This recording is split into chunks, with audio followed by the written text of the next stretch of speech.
Where are you going, Holmes? Have you been invited somewhere? We have been invited, Watson.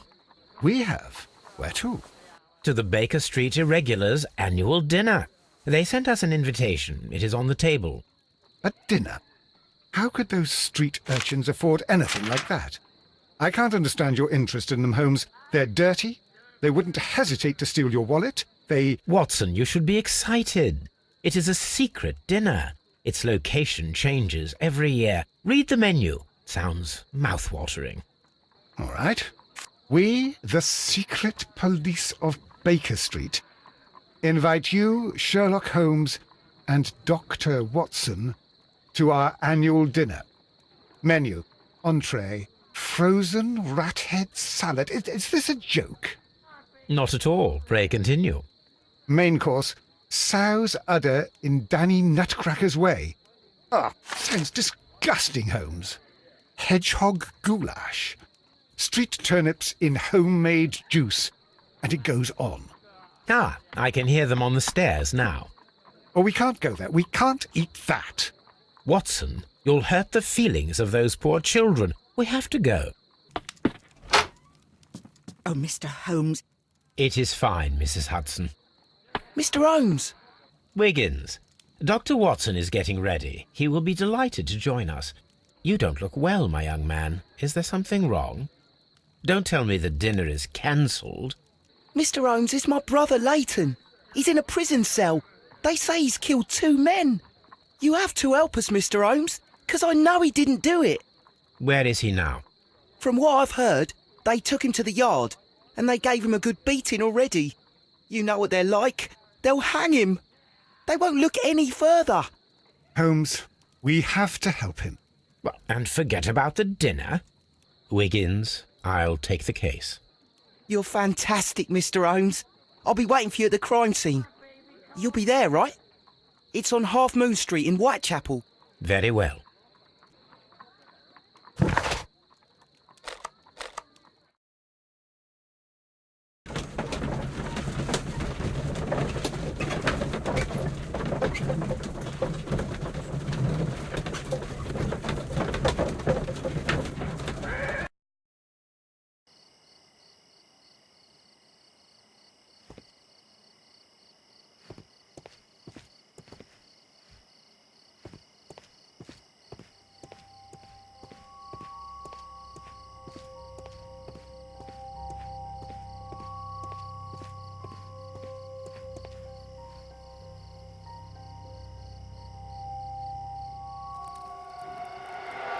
Please, gentlemen, leave the scene now. Oh, Mr. Holmes, is that you? Good evening, Constable... Constable Marrow. I was here with Inspector Aberline during the Ripper case, Mr. Holmes, back in '88. But then this is nothing like that case. With this one, we've got the murderer, the weapon, and the statements, which speak for themselves. Of course, Marrow. But you know that appearances can sometimes be deceiving. Who were the victims? The 2 men here, both shot. The stab fellow was Brian Vercotti, a well-known ruffian. The other, Kenneth Butler, a jeweller by trade. You spoke of statements. You have witnesses? Well, I was there, so I gave my own statement. And then there were 2 other witnesses who said they saw the killer Chapman. Mr. Turner, a gentleman who lives in that flat over there. And Polly Powell, a flower seller, who was over at the far side of the street. So, Constable Marrow, I should be delighted to hear your testimony. I was standing at the north side of Half-Moon-Street. That was the side that you came from. But you would have been unable to observe this part of the street, where we are standing now. That is correct. But I saw the 2 victims slowly enter Half-Moon-Street, and then shortly after, the fireworks started. A few minutes after that, the fellow Chapman rushed towards me and ran into Half-Moon-Street. Please continue. I didn't pay attention, but suddenly I heard a woman's cries and police whistles on the other side of Half-Moon-Street. I rushed over there and I saw the 2 dead bodies on the ground. When I reached Whitechapel Street, I saw Leighton Chapman. He'd been caught by 2 police constables. Did you hear the shots? I didn't hear any shots. The fireworks were all over the sky. They were so loud I couldn't hear anything else.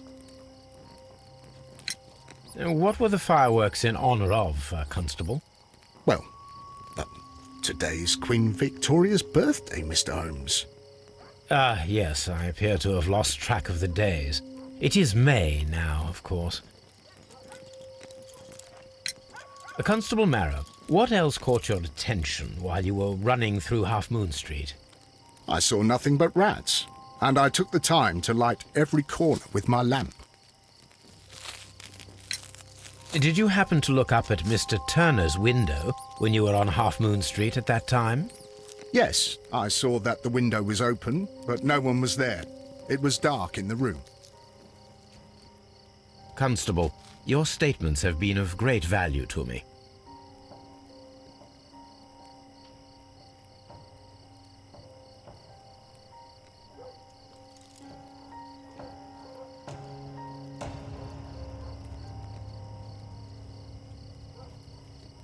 He tried to stop the bleeding with his hand.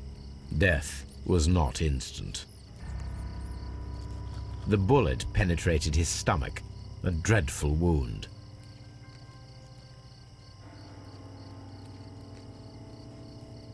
A tattoo from Westgate Prison.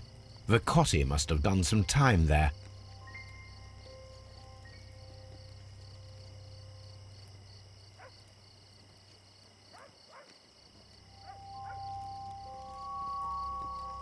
Brian Vercotti suffered greatly. What a terrible way to die.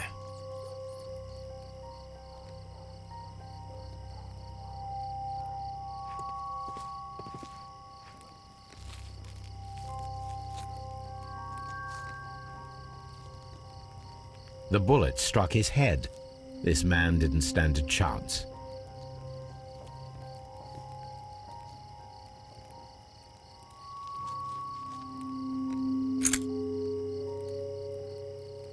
This is an ordinary key. I wonder what kind of door it opens.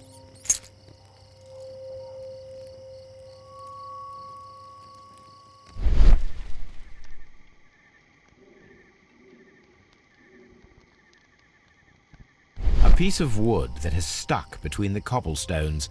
Let us take a closer look.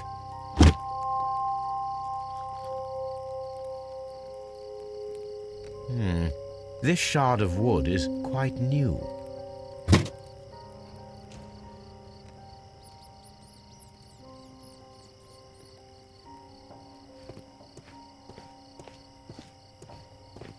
Mr. Holmes, did you see my brother at Scotland-Yard? Is he all right?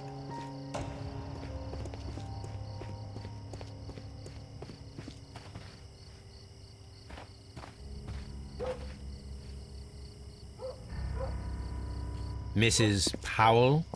What do you want? My name is Sherlock Holmes. I'm assisting the police with their investigation of the crime that took place this evening.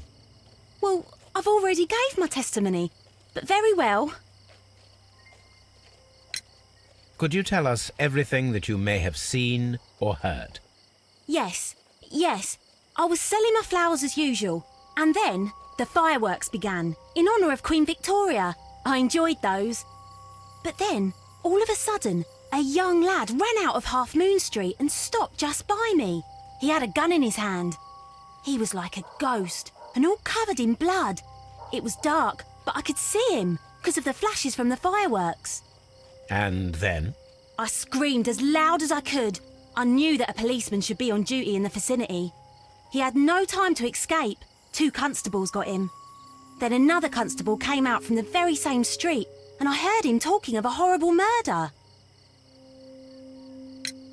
Mrs. Powell, did you hear the gunshots? I'm not sure. You know, what with the fireworks? Did you see anyone else leaving Half-Moon-Street, prior to or at the time of the crime? No, sir, I did not. Even with all the fireworks, I was very attentive, as I'm always on the lookout for customers. My thanks to you, Mrs. Powell.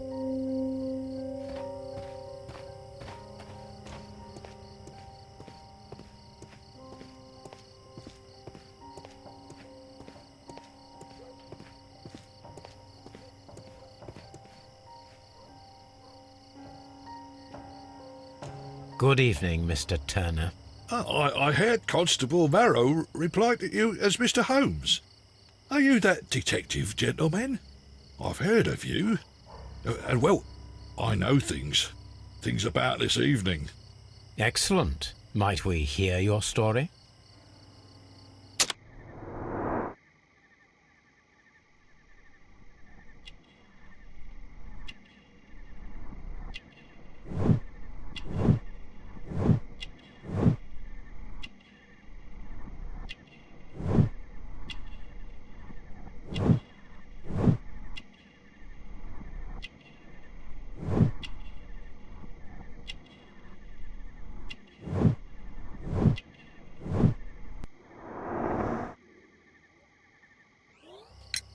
Could you tell us everything that you may have seen or heard?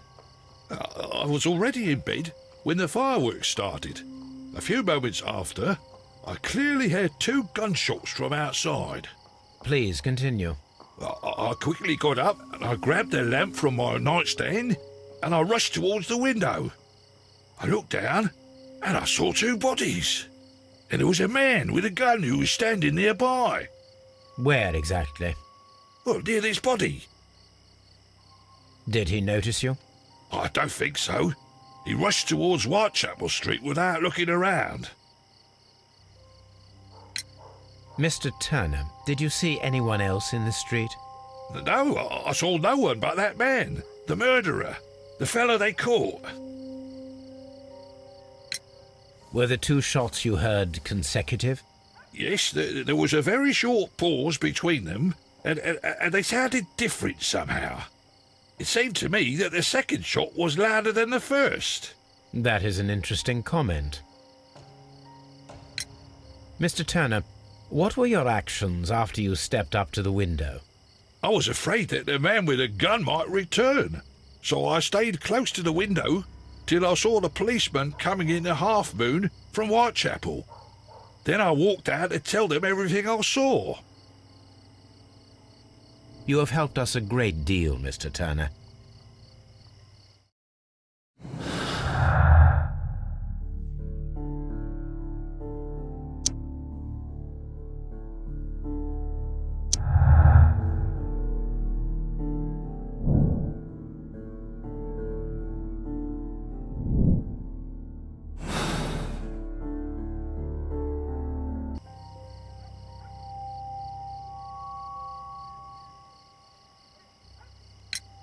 Mr. Turner, you have stated that you remained close by your window after the crime, is that correct?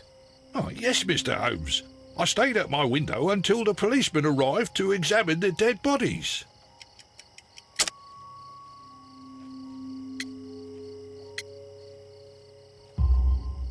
That is very interesting, Mr. Turner. Constable Marrow stated that he did not see anyone at the window when he was running through Half-Moon-Street. Well, I think Constable Marrow and me, we might have been distracted by the whistles and shouts coming from Whitechapel. We could have missed each other somehow. You understand what I mean? It was a bit of a stressful moment, to tell you the truth, sir. Allow me to form my own theories, Mr. Turner. Would you mind showing me the view that you had from your window? Not at all, Mr. Holmes. Please, follow me. Mr. Turner appears to live very modestly.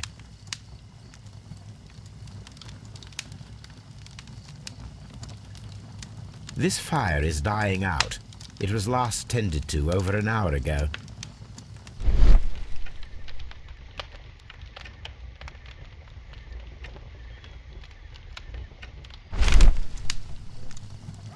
The papers are almost entirely burned. I am unable to see what's written here. These words are illegible. The papers were thrown into the fire just a short while ago.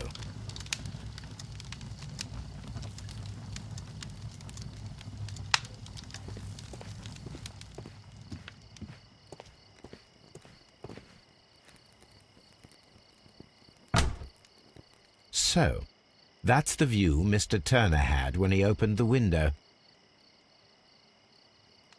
Brian Vercotti's contorted corpse. The dead body of Kenneth Butler. Mr. Turner had a perfect view of the crime scene. He saw the bodies clearly, and Leighton Chapman standing over them.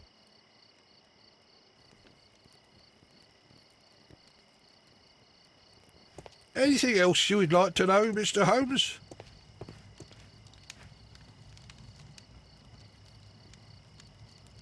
This kitchen knife is quite sharp.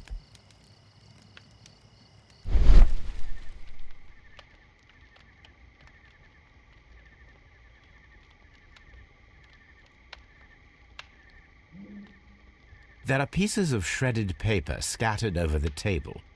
This kitchen knife was used to cut the paper.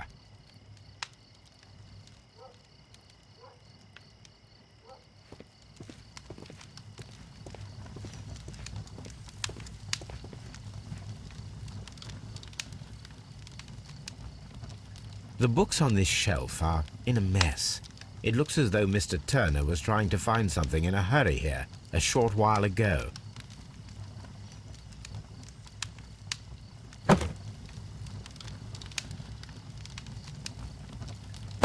A perfect match. So, Mr. Turner broke his stick when it became stuck between the cobblestones. He did not mention that he was so near to the victims.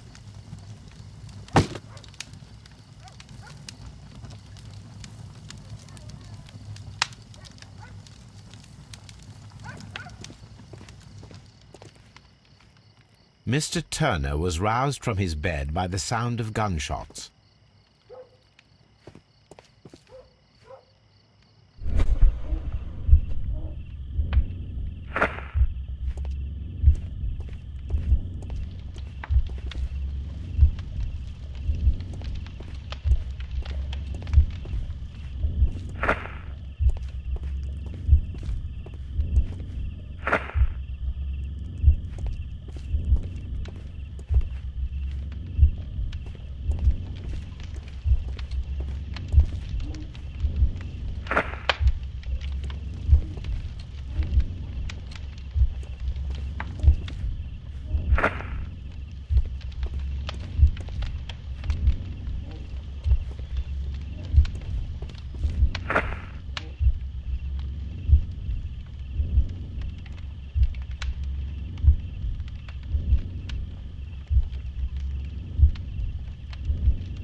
So Mr. Turner used a book to hide an object that he found on Kenneth Butler's body.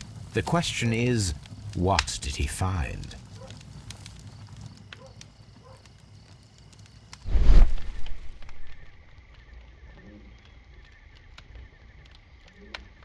I can see prints from greasy fingers upon the cover of this book. Let us take a closer look. Well now, what a find! A precious jewel, concealed inside a book. A bracelet with a unique ram's head design, a distinctive feature of ancient Grecian artifacts, probably of the Hellenistic era.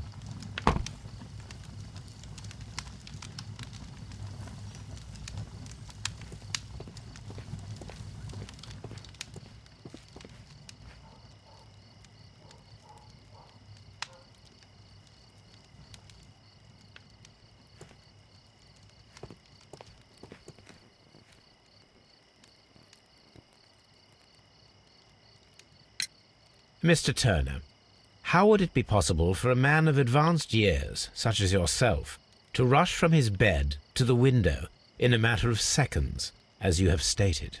Well, I'm able to move very quickly, despite my age, and when the situation requires it, Mr. Holmes.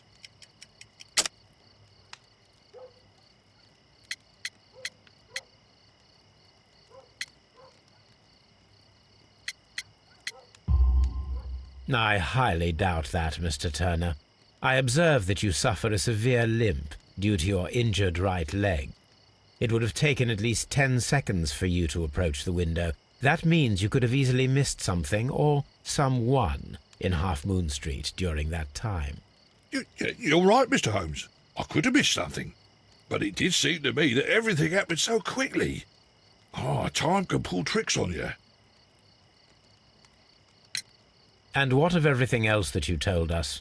Mr. Turner, it is vital that we have your complete and true statement. Mr. Holmes, I do assure you that the other things I said were most sincere.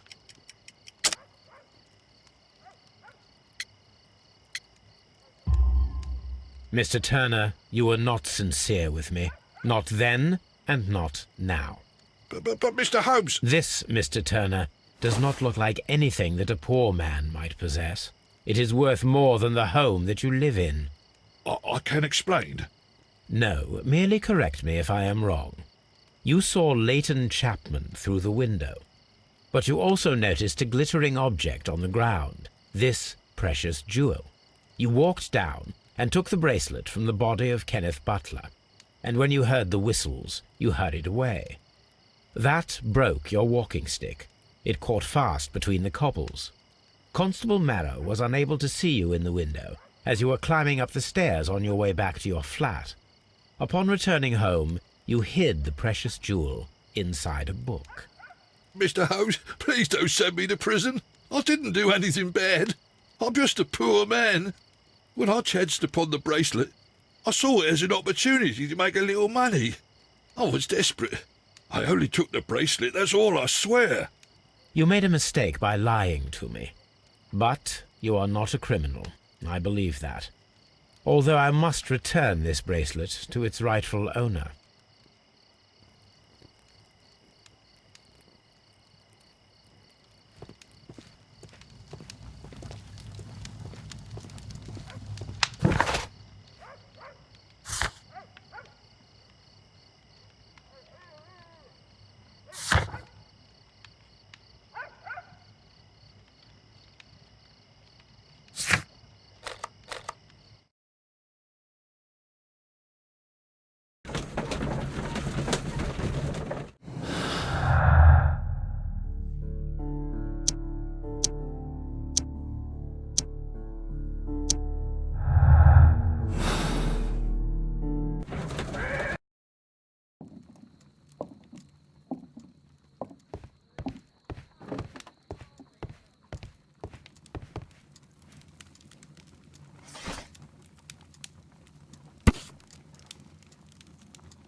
Here it is.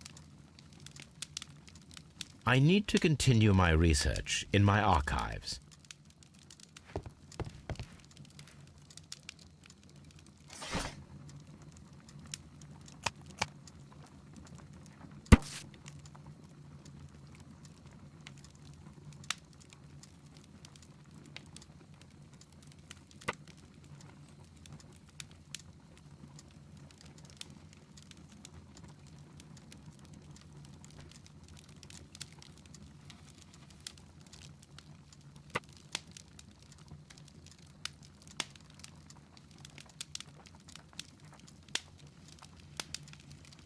Here it is. One of the victims, Kenneth Butler, was involved in the story of the stolen Hellenistic treasures. A visit to his pawn shop should tell me more.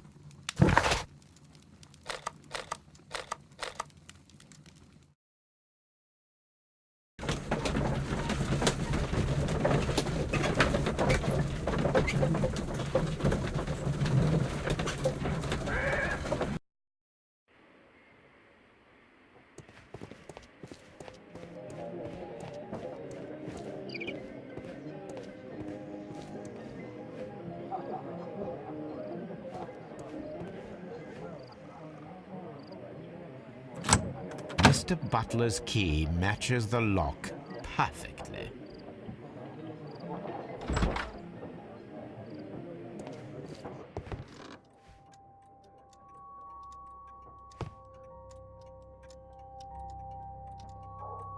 crampons, and a sharp ice axe would only be brought here by a mountaineer.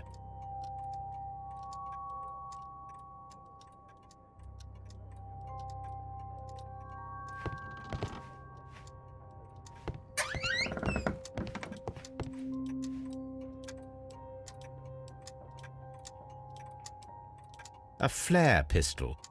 Perhaps it was pawned by a destitute sailor.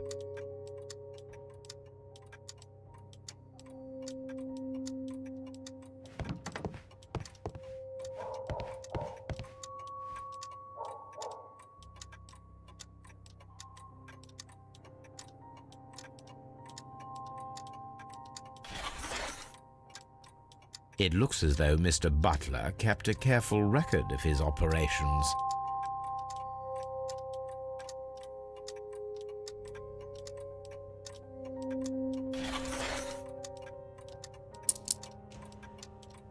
The ram's heads. This necklace belongs to the 5 Rams of Mittelin collection. Interesting.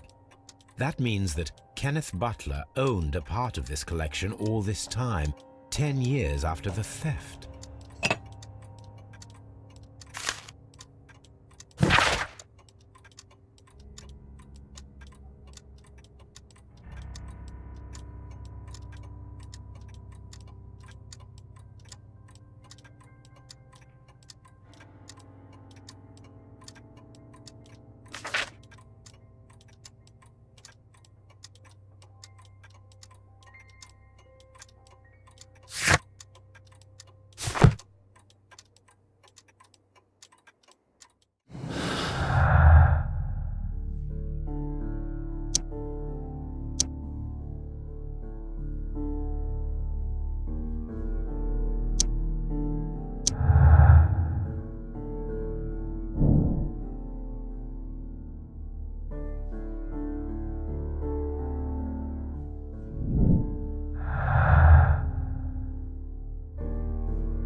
Mr. Holmes, whatever brings you here so late at night?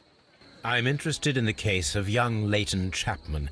He was arrested earlier this evening and accused of a double murder. I beg your pardon? That case is quite clear to the police.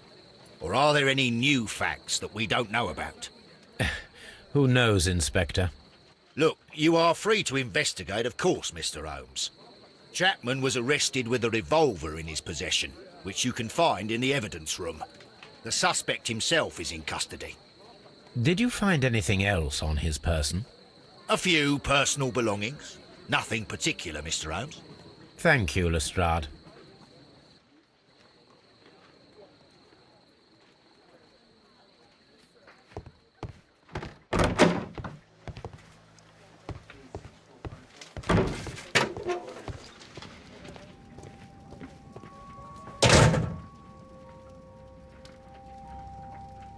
So this is the gun that Leighton was holding when he was caught by the police. It is a Webley revolver, a reliable weapon. It seems as though the shells were not removed from the cylinder.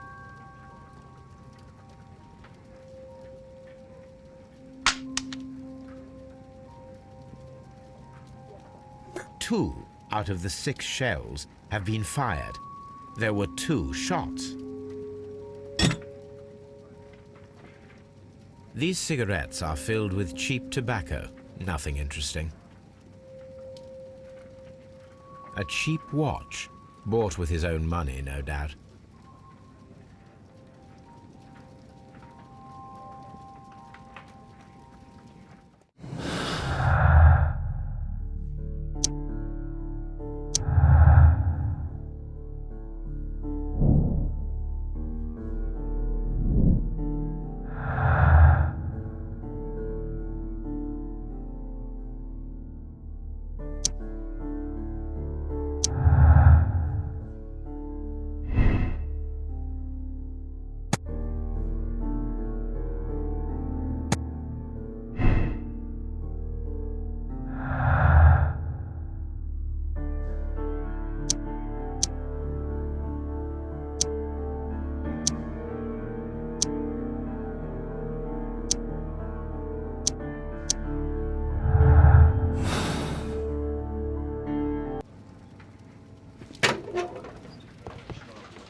Please escort this suspect for interrogation. Good evening, Mr. Chapman. Who are you? I've got nothing to say. It's all a mistake. Calm down, Leighton. I have come here to help you. To find out if you truly are innocent, as your younger brother Wiggins has told me. My brother? You know him? Then that means you're... Sherlock Holmes. Oh, blimey. All right, Mr. Holmes. I'll tell you everything.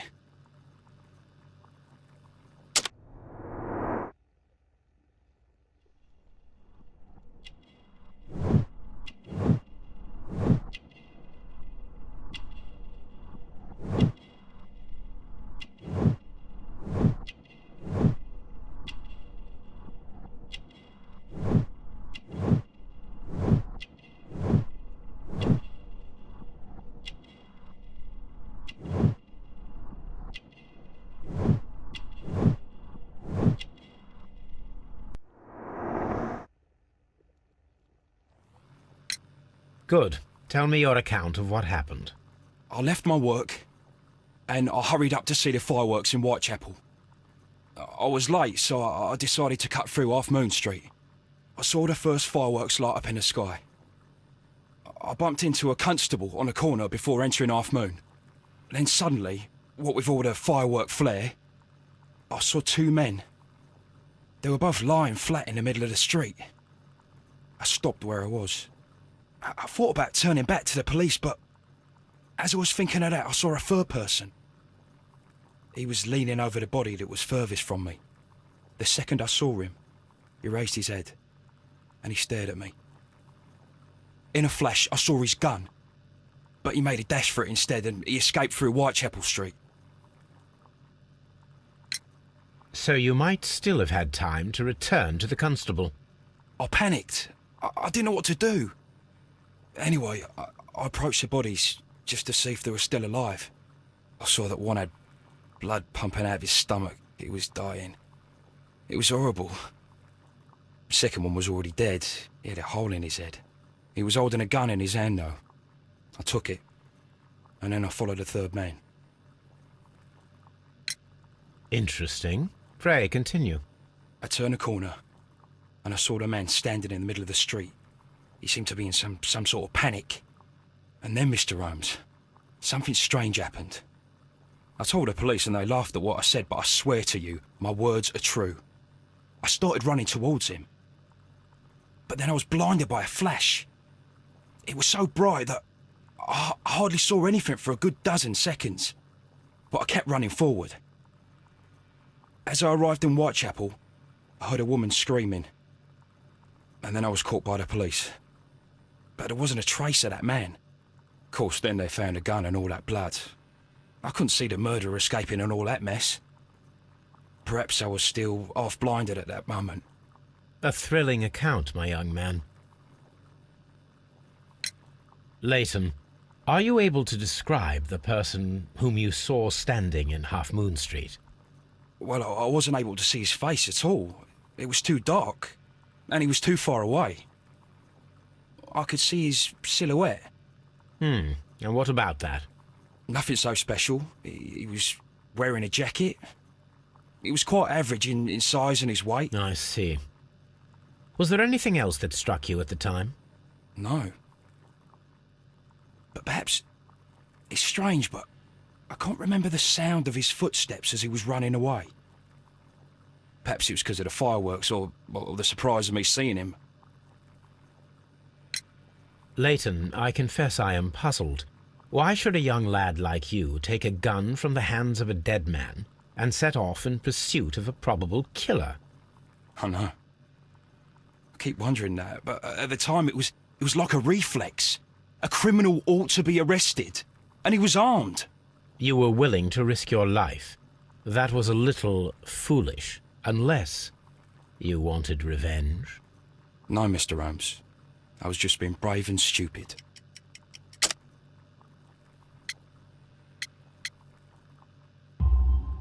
I'm sure that you were, but I believe that you may have recognized one of the victims, Brian Vercotti. You knew that gentleman well, did you not? However could you know that? You have a typical tattoo of the Westgate Brotherhood upon your hand. I observed exactly the same mark upon Mr. Vercotti. You came to know him from your sharing a past prison sentence. Am I correct, Mr. Chapman? God. You're right, Mr. Holmes. Would you tell me a little about Brian Vercotti? We were convicted for a robbery. Once in prison, both of us joined one of these fraternities.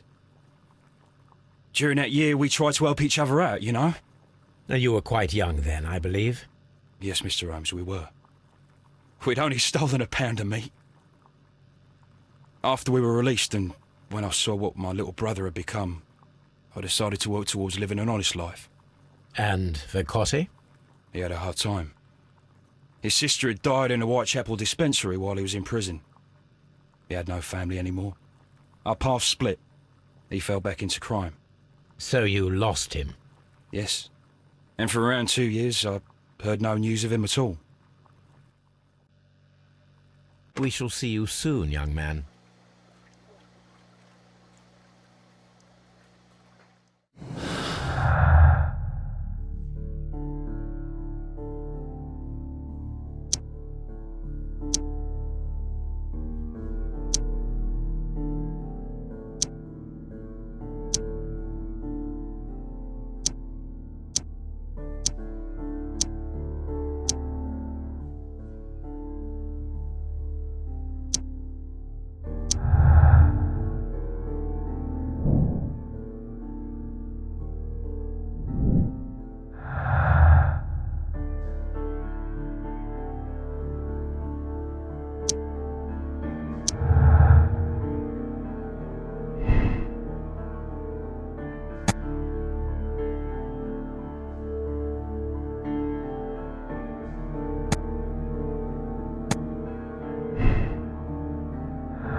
What's up with you, lad?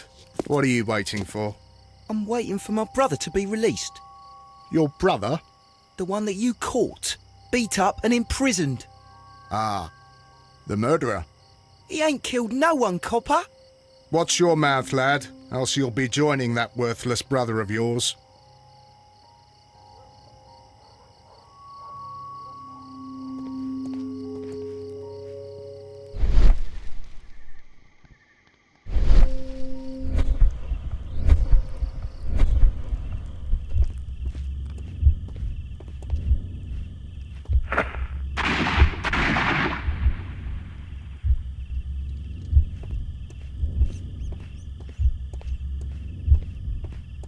I am unable to see any higher.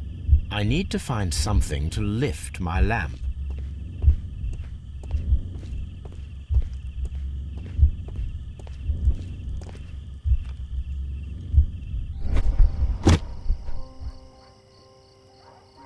This should be useful.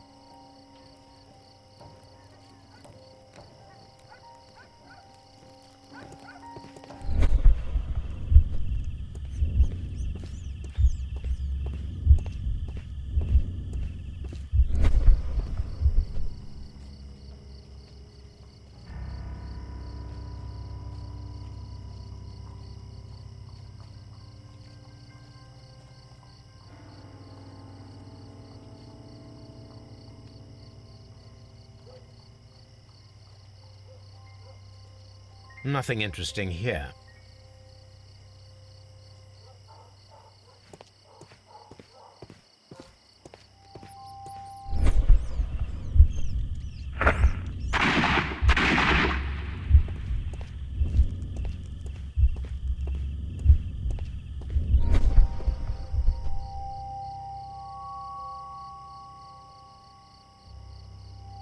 This is most definitely a bullet hole. The brick cracks are fresh. Watson, there was a third shot fired in this street.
Constable Marrow, I would value your assistance in this investigation.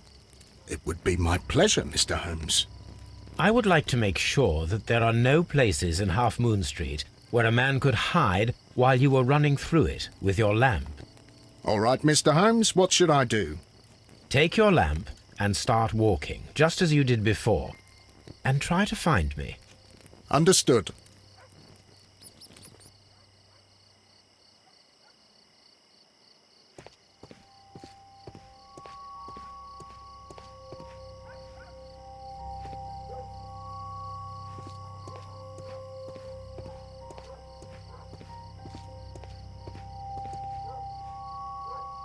I can see you very well, Mr. Holmes. All right, Constable. Let's try again. I'll find another place to hide.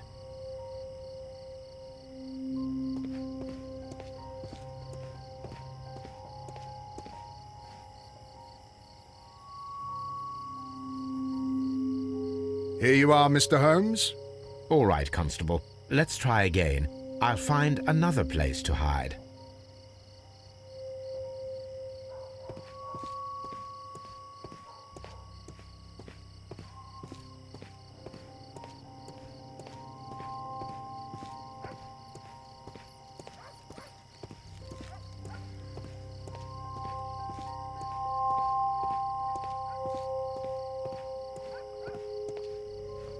Mr. Holmes, it wasn't difficult to find you at all.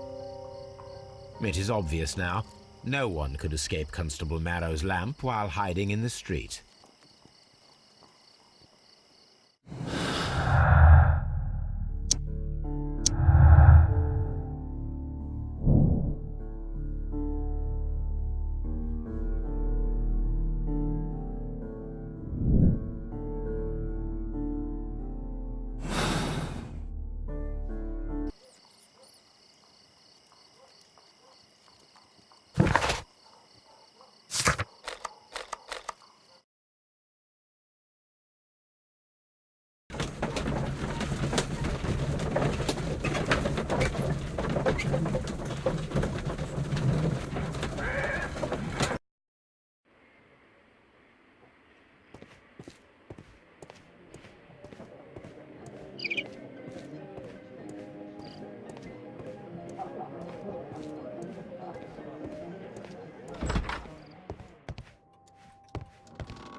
These tools are exactly what I need to climb the wall.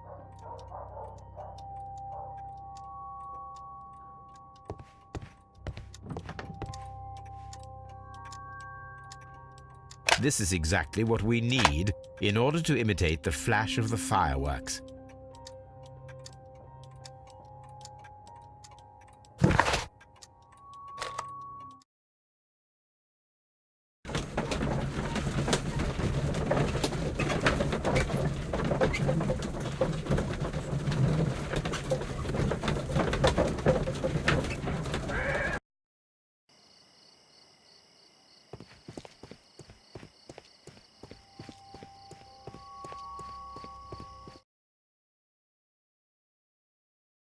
Why are you looking at me all the time like that? I'm just watching you, lad.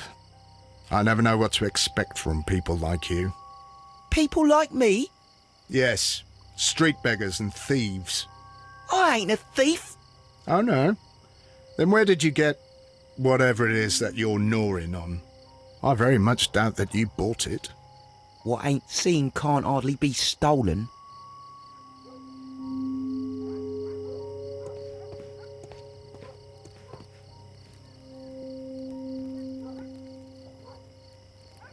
Constable Marrow, Watson, I would like to perform another kind of reenactment with your help. I'm listening, Mr. Holmes. I want to check if Leighton's testimony can be trusted. If someone could vanish into thin air at a specific moment. But Holmes, I don't see how. I am going to be the mysterious gentleman whom Leighton followed. I will stand exactly where he saw him before he was blinded by the flash. Watson, you will be Leighton. When I fire the signal flare, you should start to chase me. I understand, Holmes. You, Constable Marrow, just play your part and do exactly as you did. Just, please, wait 5 seconds after the signal flare. I doubt that Polly Powell would have screamed any earlier.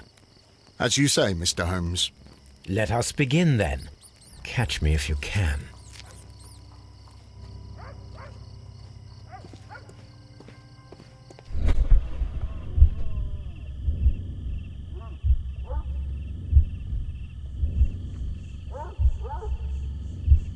This wall is cast in shadow. It would be difficult to see anyone scaling it.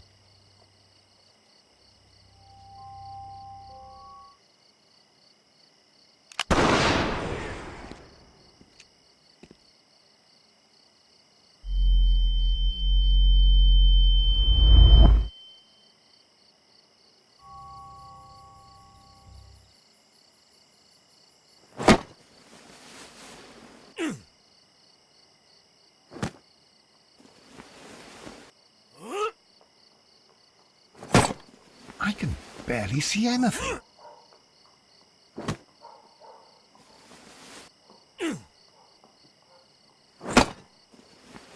Holmes? Are you there? Where is he? My God, a man can't just disappear like that.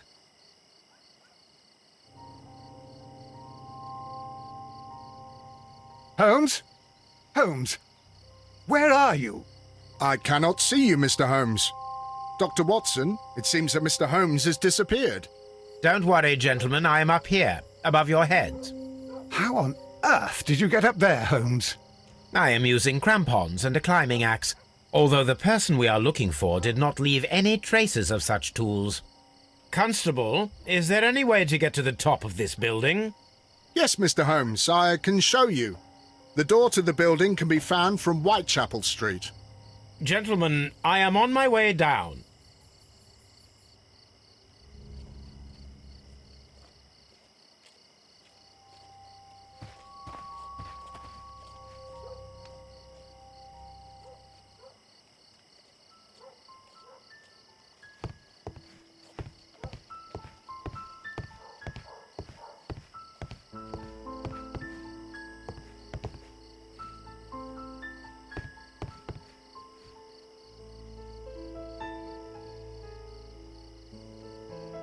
It's empty.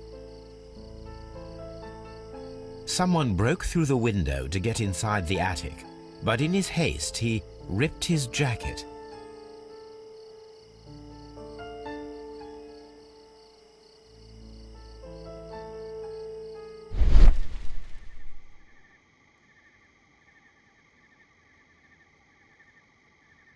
A cluster of thick black threads. They're unusually strong. I should examine them under the microscope.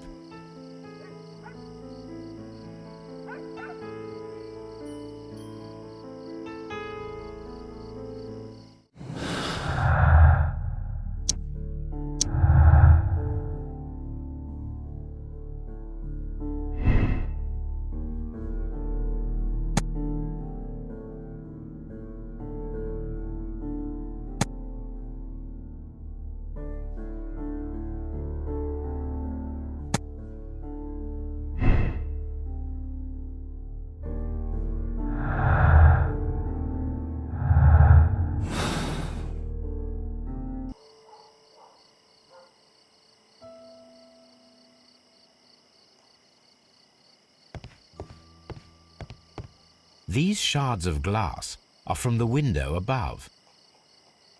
We can conclude that the person whom Leighton saw climbed up the wall, broke into the attic window, and escaped through the hatch.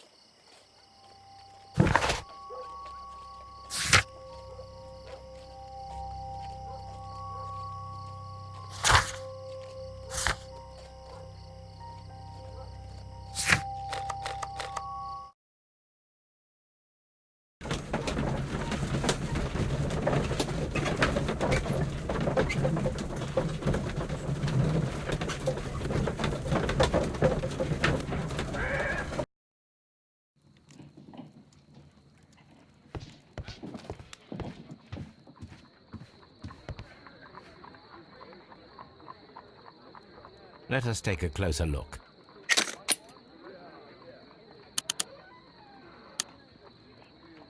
It is not a thread, but a hair. I very much doubt that it is human. I need to compare this sample with a human hair and a horse hair. A shaving brush is usually made from horsehair. Watson, could you please pass me your shaving brush? Here you are. Watson, look, what's outside the window? Well, I don't see anything. Ouch! Holmes! Oh, don't make such a fuss. One little hair. Human hair is significantly thinner than the black sample. The horse hair is thinner than the hair that we found. So, this black hair belongs to an animal, and it is larger than a horse. A hair from a large and exotic animal.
Wiggins, my lad, what are you doing here? You'd best be leaving and be quick about it.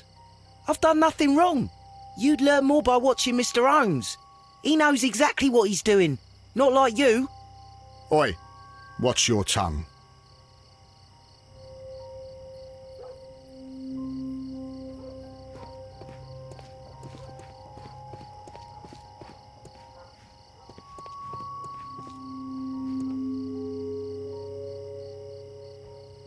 Mr. Holmes?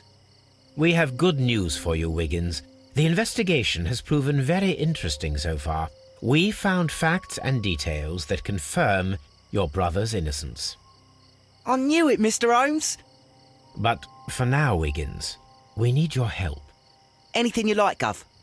I need you to locate a circus that has stopped over in London. It needs to have disposed of at least one exotic animal, a very large one. You can count on me, Mr. Holmes.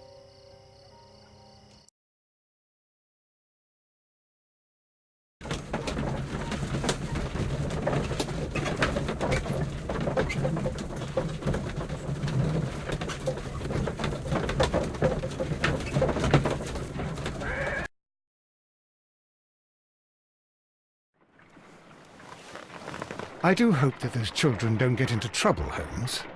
Don't worry, Watson. I predict some news in 7 seconds. Mr. Holmes, we found it. Here it is.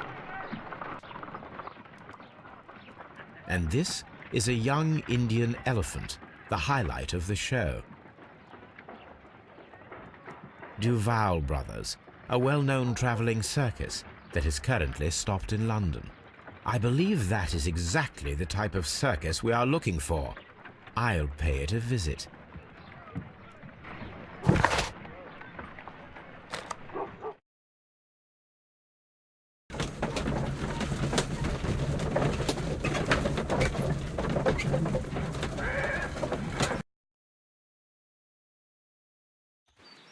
Aye, you!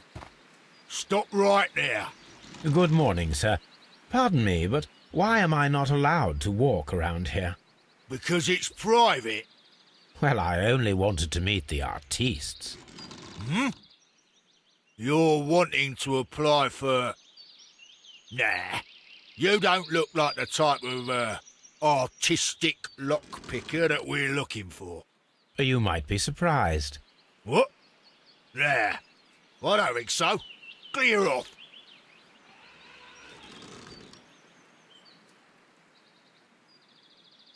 You're a bit slow to catch on, eh? Get lost.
Stay where you are.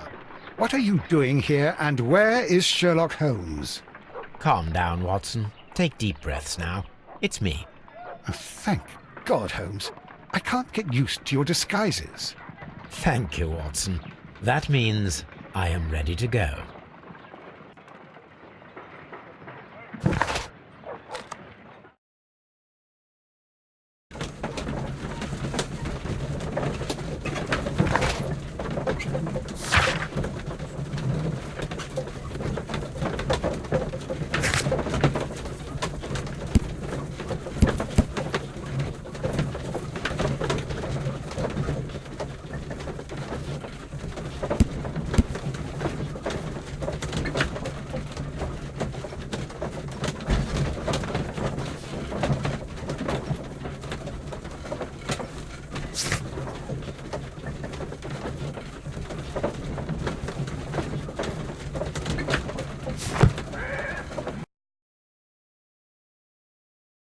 Who are you? What's your name? My name is Nigel. I'm here to open the locks. Talented, eh? Let's see. Go inside the marquee and show yourself to Charles Foley. And I'd highly advise you not to trick him. Got that? I've got it.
Everything is here, just as you asked.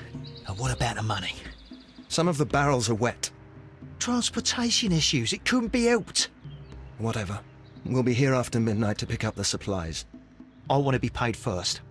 No. You'll be paid after we make the transfer, as I said. Right? I hope that no one saw you. The police are on the lookout. Of course not. I'm a professional. Glad to hear it. Be ready for tonight, then.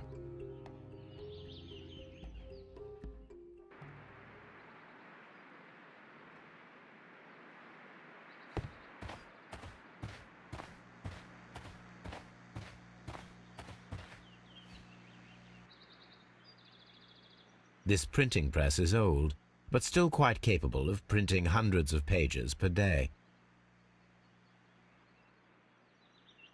From lambs into lions, those are words of encouragement and defiance. That's a picture of a contemporary gentleman wearing a Robin Hood hat. Interesting. This poster was clearly made to fire up rebellion amongst the people.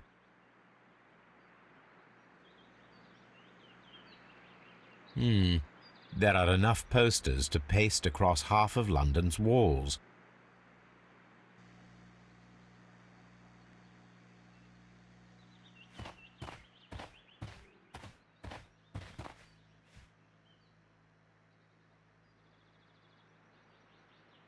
This wooden barrel is damaged. It is difficult to say what is inside. This wooden barrel. There is a spot on this barrel that was intentionally painted out. The crest of the Honourable Artillery Company. Could it be gunpowder? I need to be sure.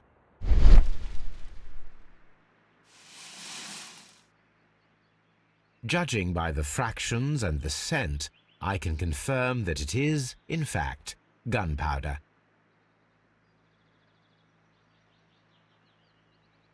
The barrels are roughly clustered. It seems as though they were brought here in a hurry. Powder kegs, a printing press, and a great many blank papers. All of this was stolen by the merry men quite recently. And these poster samples. I am quite sure it is not a coincidence. The merry men are planning some sort of sabotage. Stop right there. Who are you? Are you Charles Foley? Maybe. They say that I can open any door. Do they now? We'll see that lock near the chains on a table over there. Open that.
Well, they're right. What's your name? Nigel Shirley, from York. Ah, Nigel from York. Never heard anything about you. How'd you hear about me?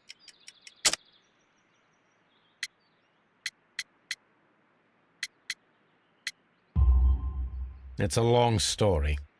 I met your brother, Vincent the Butcher Foley, in prison. He told me all about his betrayal and all about you. Before I was released, he told me that you might find a job for me one day and pay me some money for me craft. Well, he died. 7 days ago, in prison. I'm sorry to hear that.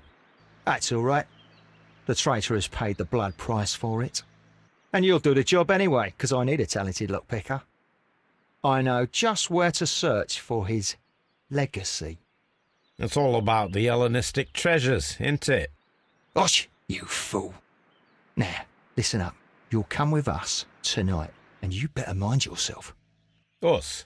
Wait, who's coming then? Billy, Jack and me. And what will I get for that? We'll share the loot. The one you seem to know about. Right. Wait for us at the abandoned manor house on the corner of Ladbroke Grove and Kensington Park Road at midnight. Deal.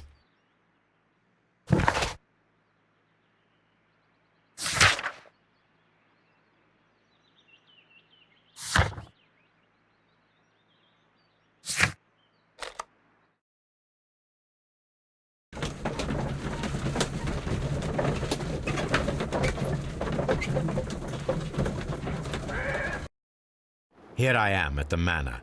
Somewhere inside it are the Hellenistic treasures.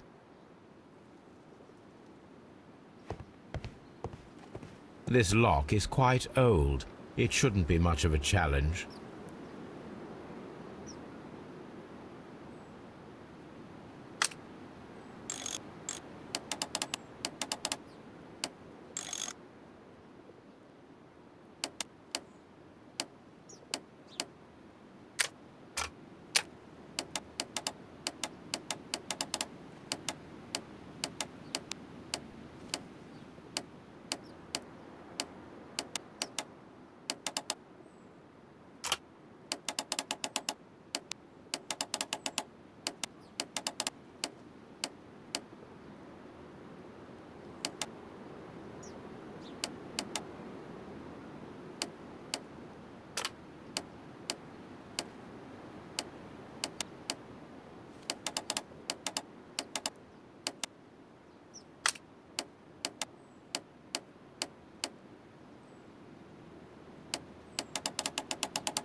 I need to find where the safe is hidden and lockpick it.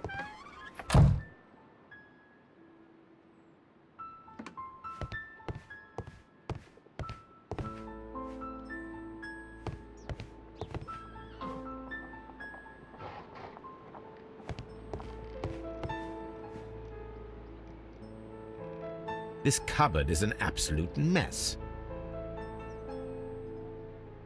Several books have fallen from the shelves. It seems as though this cupboard can be moved. I'll give it a try.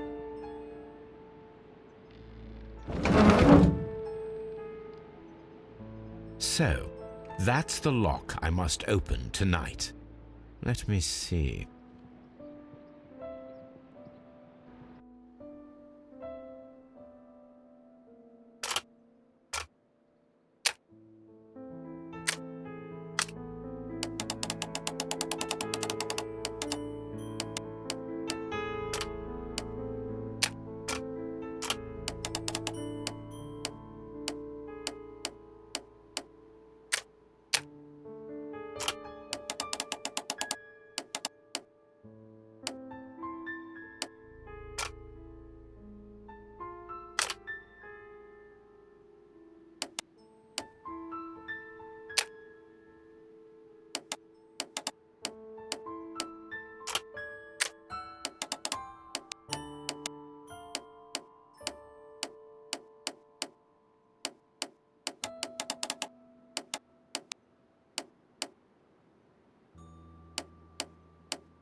what a surprise. Another lock. And I won't be able to pick it. I recall that precious key around Foley's neck. It might prove a decent fit. I suppose they hired me to only open the first lock. Let us wait for the thieves, trap them, and find out. Let us check the thieves' possible escape routes in the event that they are caught off guard by the police from the front door.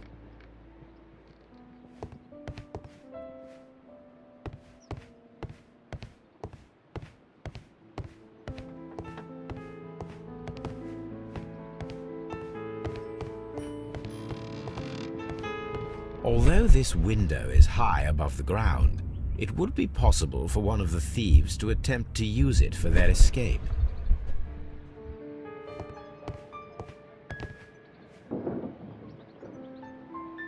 A simple but rather attractive bead necklace. This should be useful.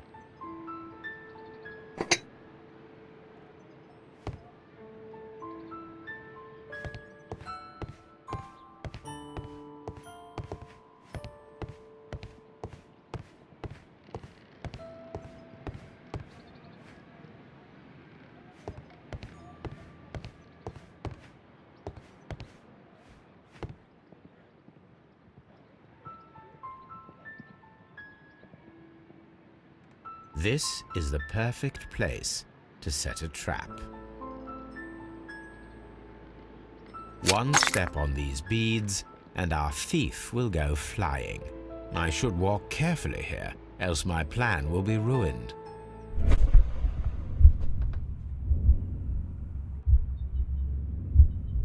Any thief who finds his way upstairs will roll down very quickly.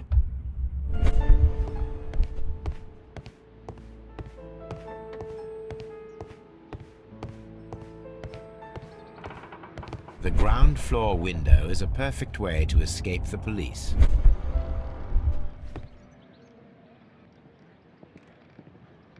That is quite a heavy cupboard.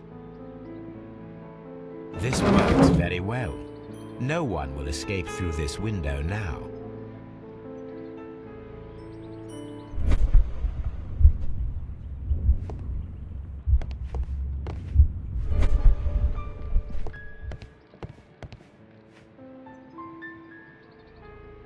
This hatch leads to a cellar. There is no ladder. If anyone falls here, he will need assistance to get out.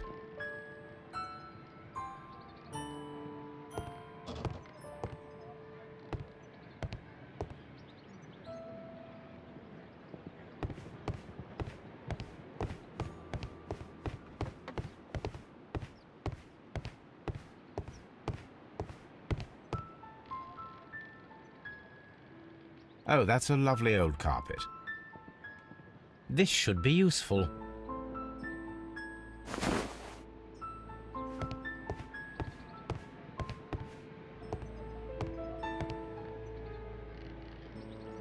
Now, it's not an open hatch, just a nice carpet on the floor. I should walk carefully here, else my plan will be ruined.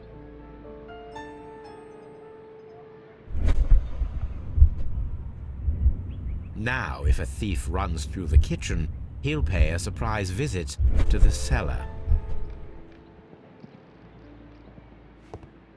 This door is a perfect means of escape in an emergency.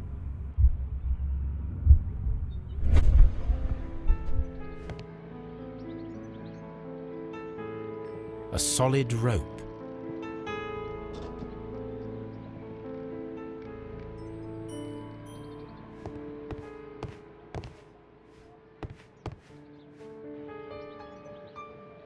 This door leads to a kitchen, which holds the shortest route to the back door.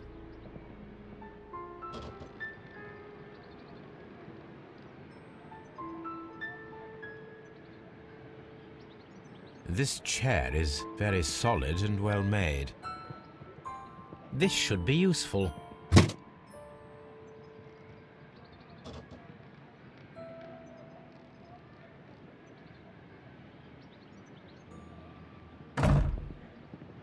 The door is now blocked.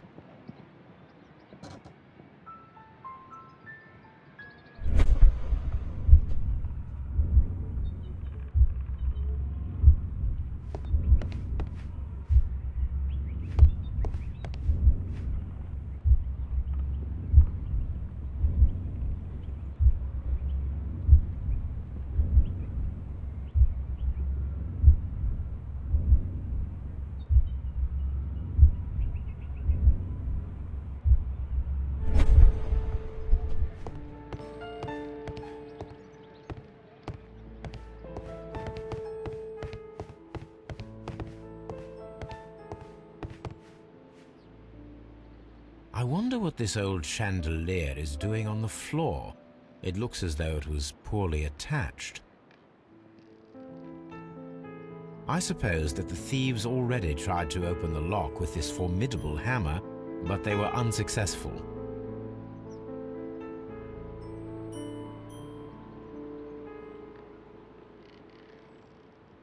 I wonder what this old chandelier is doing on the floor. It looks as though it was poorly attached. I suppose that the thieves already tried to open the lock with this formidable hammer, but they were unsuccessful.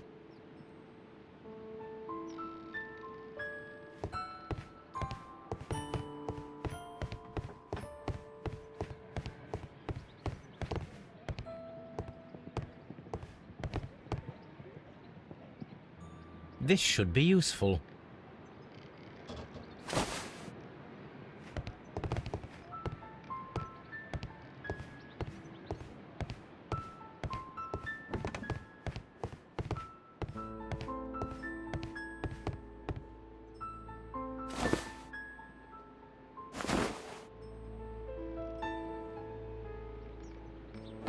If anyone takes the hammer, the rope will uncoil and make the chandelier fall. If he runs through the dining room and takes a sledgehammer to force open the door, the chandelier will knock him down. The traps for my circus companions are all prepared. I can leave now, but I'll return later with Charles Foley and his companions.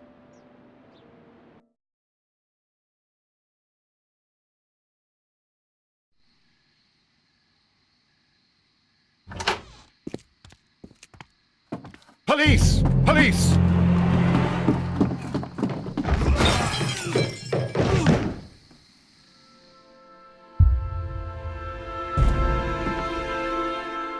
Stop where you are!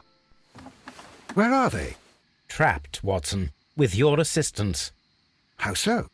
You sounded just like a real bobby, my dear fellow. You startled them into the traps. I did? I assure you, Watson, it was quite an entertaining show. They will not escape the house now. You scum! And this is the pistol used for the murder in Halfmoon-Street. How do you know about that?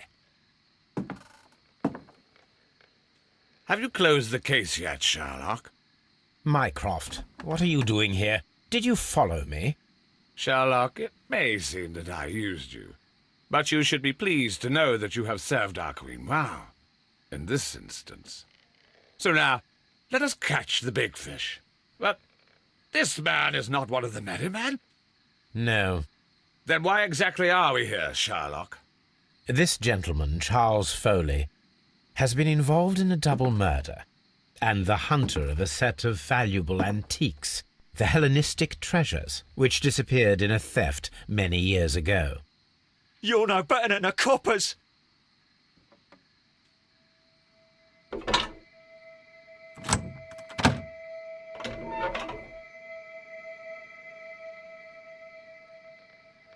Holmes, that is incredible. The Hellenistic treasures. Indeed. Nothing but trifles. Where are the merry men? I don't know why you are asking me, Mycroft. They are yours to find. I'll see you soon, dear brother.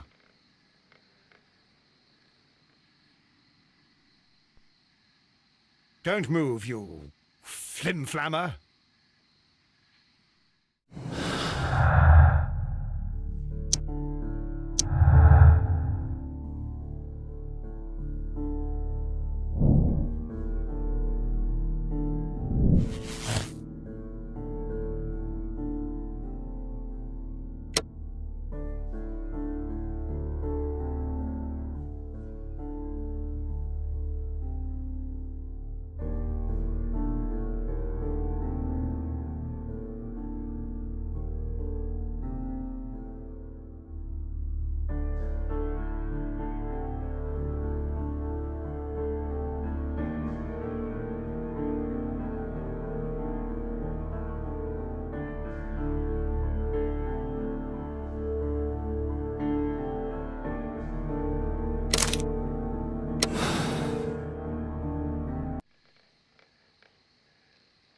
Charles Foley, you were a witness to a double murder.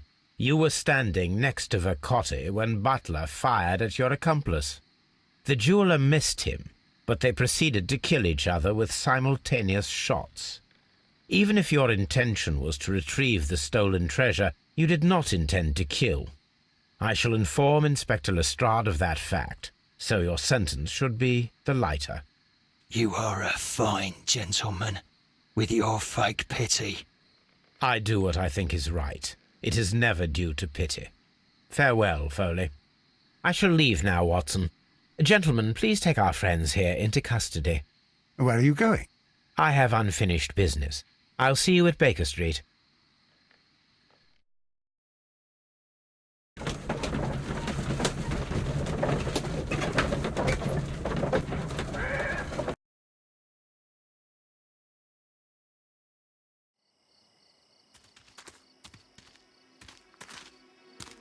Be careful with the lamps. Don't bring them too close to the barrels. Good evening, gentlemen.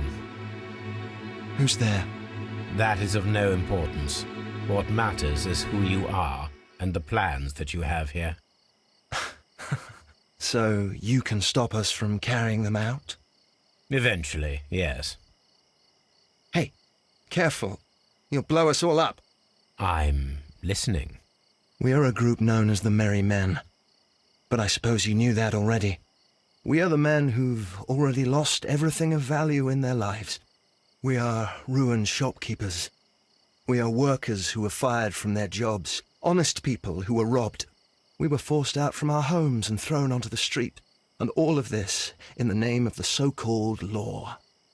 The laws that were set out by our government. The laws that make the commoners only more vulnerable and the wealthy more protected. We are not only from the British Empire. Some of us are from the New Lands, America, Australia, and we are many. But men we are still, and we are merry for that we stopped being afraid. For those powers that be had done their best to plant the fear inside our souls, and we accepted it so easily. The fear advised us to keep our heads bowed. It prevented us from fighting. Bankers and politicians, they own our lives, our work, our bread, and they push us to compete between each other, just to see who may serve them better. But in the end, they are the few, so they are weak. They are nothing without their titles. We should not fear them. Our so-called masters should fear us instead. The time has come for our group to stand tall. Our great and many merry men. We are going to blow up the London Stock Exchange. No life shall be lost. But ownerships, debts, and property titles? They shall all be destroyed. They're only papers, after all. So many people will be freed over this night. That is a radical step to take. What result do you truly expect? Chaos. But soon people will understand that they are free, and that they don't belong to anyone. They will be able to work for themselves, together, without letting the rulers dictate what to do, and finally justice will arise. What you are intending to do is a crime. It is not justice. How do you see justice, then? Kids go to prison for a loaf of dry bread. And how many lords do you see punished for stealing from their people, sending them to their deaths in mines or overseas to fight for land? Our masters wouldn't hear us. So now it's time to sing the song of the merry men. Will you let us do our duty?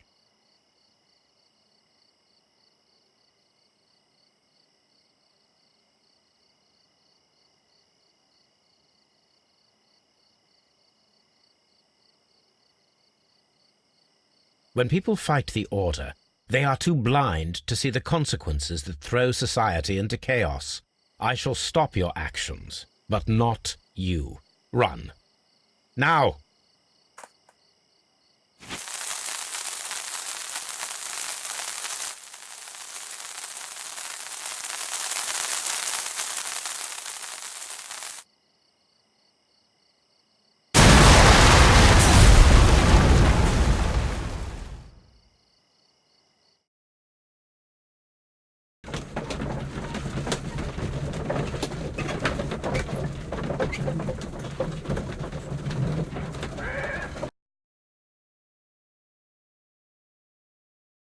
So, you're interested in Russian literature now?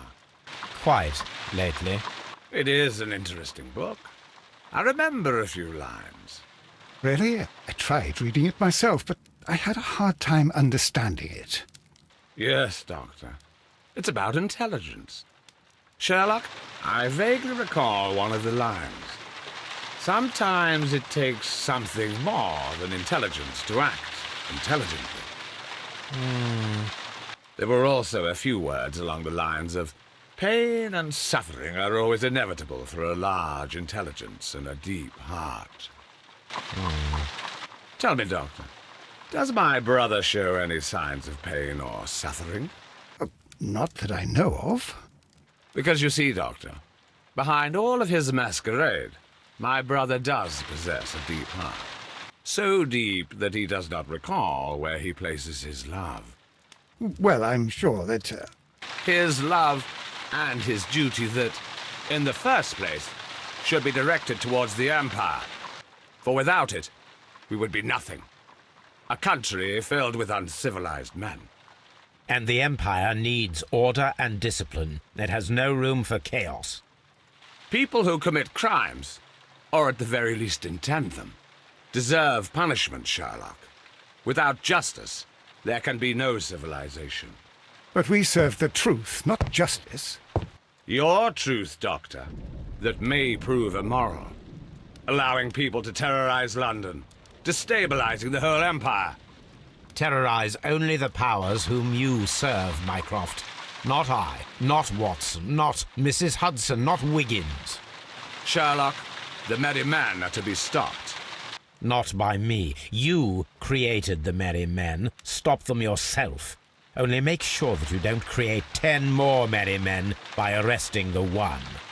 Good night, Dr. Watson. Anything in the post, Watson? Any clients worthy of our attention?